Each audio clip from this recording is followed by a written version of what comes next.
Two in the back. Any white balance? We already got it. Thank you, Coach. Great. Appreciate it. All right, we'll start today with Coach Banks and then have players after that. We'll start with questions for Coach and get a mic.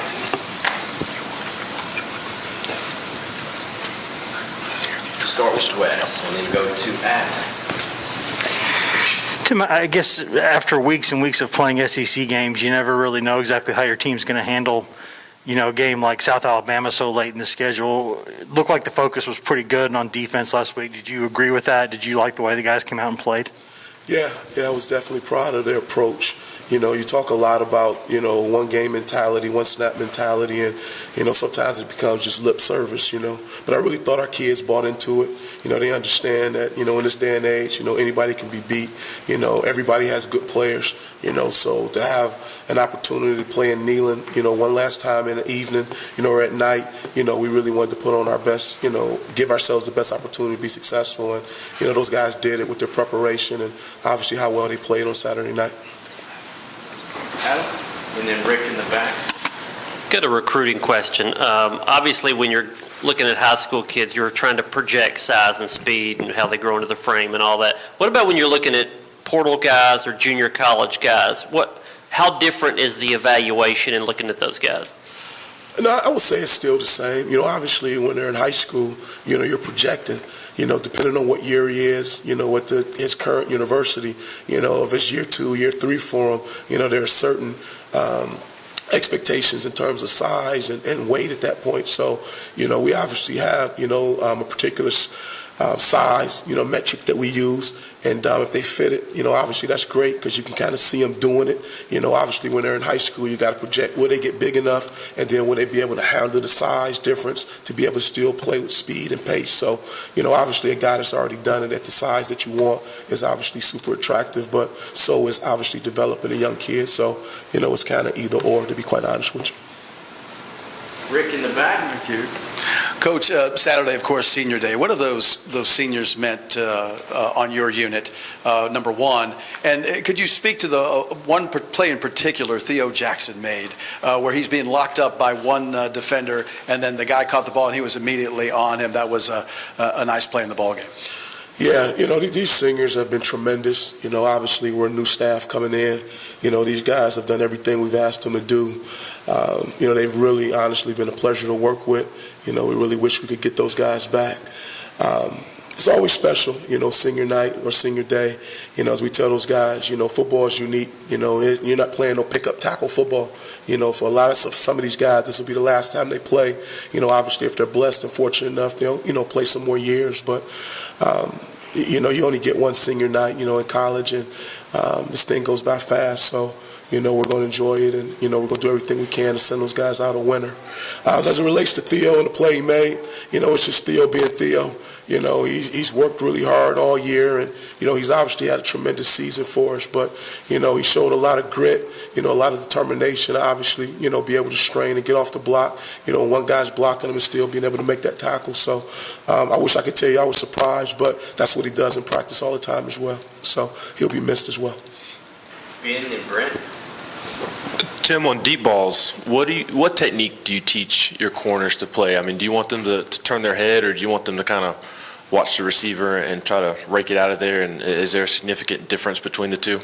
Yeah, everybody's a little bit different. I guess I can give you in layman's terms. Obviously if we feel like we're in phase, we have the receiver under control. We want to get our eyes back and be able to play the football.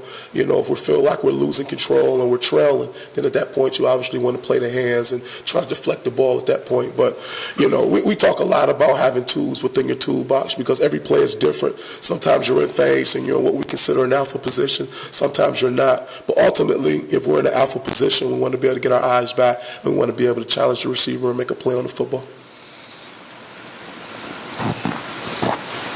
Yeah, some of your assistant coaches have talked about the need for guys to play smarter. Your effort has been good all year long, but looking for guys to play smarter. How much more savvy has your unit got throughout the season? Is your football IQ developed the way that you thought and wanted it to throughout this season? Well, as coaches, you're never satisfied. It's always more, that we can do to be better.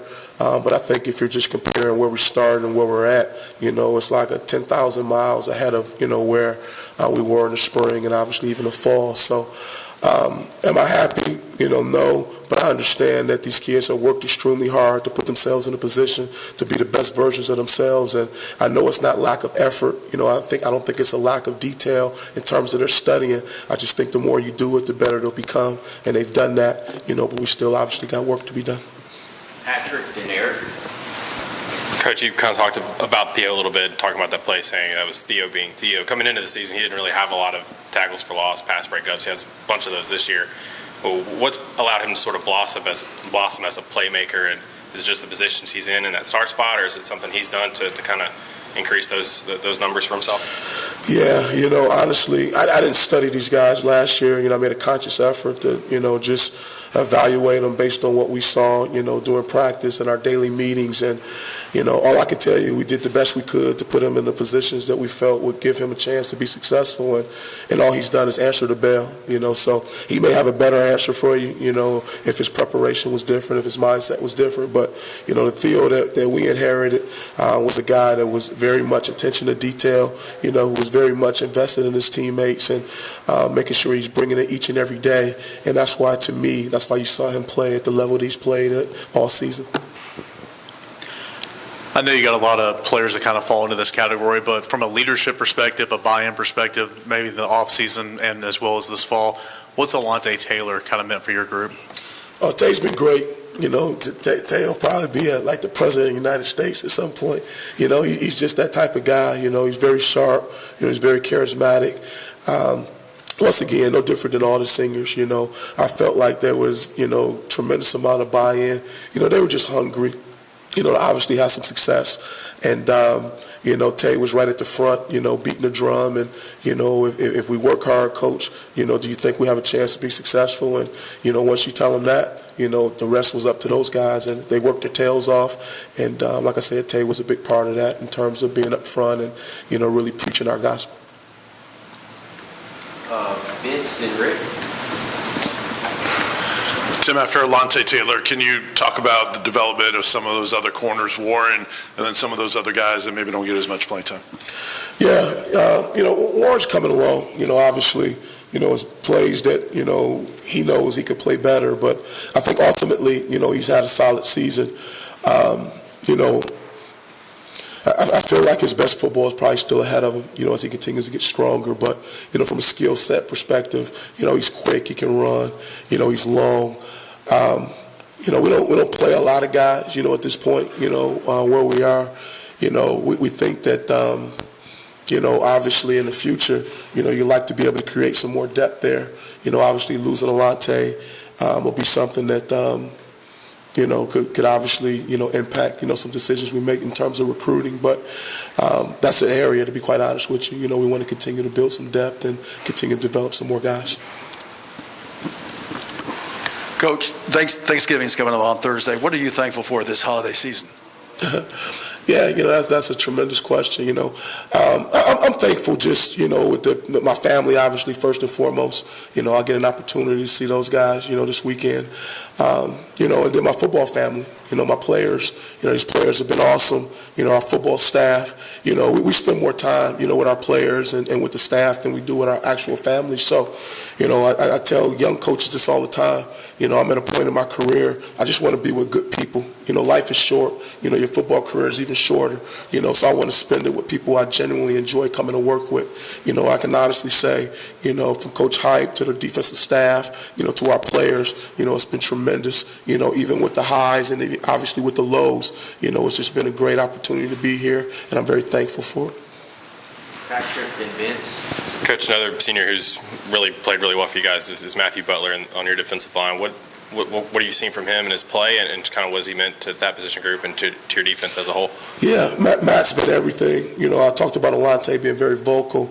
Matt's not real vocal, but if you come out there and you watch him practice, we might as well be playing, one of our top SEC teams in practice because he goes 100 miles an hour. He's very about details, every rep, trying, hey, coach, how did I do? Was that right? Was that wrong? I mean, here's a guy that, is a senior who's played a lot of football. I mean, here's a guy that's having great success, and even in practice today, he's trying to get, immediate feedback on his technique and fundamentals. So, he's been tremendous in that way that our young guys can watch how to me, what a true pro looks like. Just goes about his business every single day. Doesn't have to say it because he walks it every day. So, again, love to have him back. We're going to miss him, but somebody's going to be very fortunate, to get that guy on their roster. Tim, what do you see in Vanderbilt's offense? Yeah, the quarterback, has really been a tremendous difference in my mind. He's giving those guys, a chance to extend a lot of plays. They're running option a bunch, which puts a lot of stress on the defense, and then that vaunted, quarterback draw that everybody seems to be running this year. So, anytime the quarterback is, a live wire and able to extend plays is always an issue, and then you combine that with them just having, a pretty good surrounding cast of receivers that are long, physical, backs that aren't necessarily real big, but, have some twitch, and can get vertical on you. So, it'll be a great challenge for us. I don't think their record really speaks of how well those guys have really played. They've been in a lot of games, so our guys understand that, for us to be successful, we're going to have to be playing at a high level. Wes? Tim, I know football can be a sport where you kind of get bogged down in the everyday, looking at directly what's in front of you, this play, this opponent this week. How tough is it sometimes to take a step back and see how much better the defense has gotten since you've been here?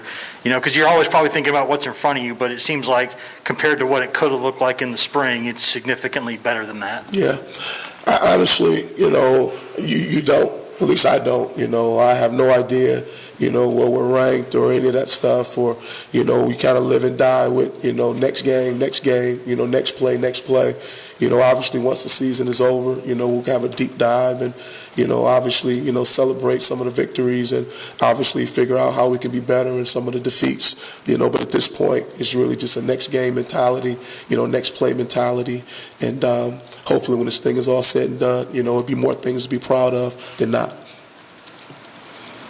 Anything else for Coach? You've said you're not a big numbers or stats guy. Are there a few stats that you really do believe in that lead to winning? And then what are maybe a couple, if any, that you think are really overrated? Well, you already answered it, to be honest. The biggest stat I look at, did we win or lose? That's and I know that sounds corny, but, that's the truth. I've been involved in games where, we've given up a ton of yards and, we've still won. And I've been a part of games where, statistically you shut them down and you still lost. So, when I was younger, everything was because it was perception. They must be playing well if they're only giving this up. It's a lot of things that go into winning and losing, as you guys know. Field position, how many snaps did you play? Where were you? Turnovers. I mean, if there was one metric, everybody would use it to be successful. But if I'm being honest, probably the biggest one that we talk about is explosive plays and, being able to minimize them, because you feel like the more explosive plays you give up, the more opportunities those guys have to be successful, and then vice versa. The more you can limit the explosive plays, our odds of winning, go through the roof. So if it's one metric that we talk about, that's probably the one. But to be honest with you, our thing is, what does it take to win? And that's based on snap to snap, game to game. At the end of the day, when we look up at that scoreboard, it's our job to make sure, the offense has one more point than they have, whatever that is, whether it's 3-0 or 3-0. Thank you, Coach. All right. Thank you, guys. Happy holidays if I don't see you.